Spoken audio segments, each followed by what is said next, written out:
Ей, там имаме едни 4 тарикати. Ще ходим да ги питаме тях. Младежи, дали бихте могли да ни отделите 2 минути? Извиняй, приятелю. Извинете, бихте ли ни отделили 2 минутки? Аз съм артист. Do you speak English? Yes. I've recently released a new song called Belezi or Scars. Искам да показвам творчеството си на хората. Бихте ли желали да реагирате на моята песен? Не ги обидим, ние сме много честни.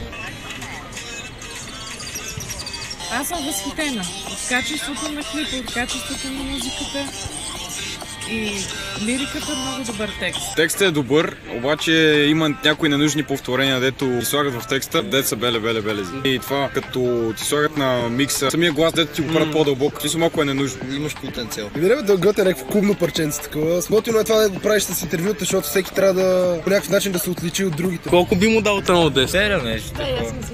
Доста добра. It's awesome, really. Oh my god, thank you! Имаме зелена светлина и тук. Пред 70 годишните те одобриха.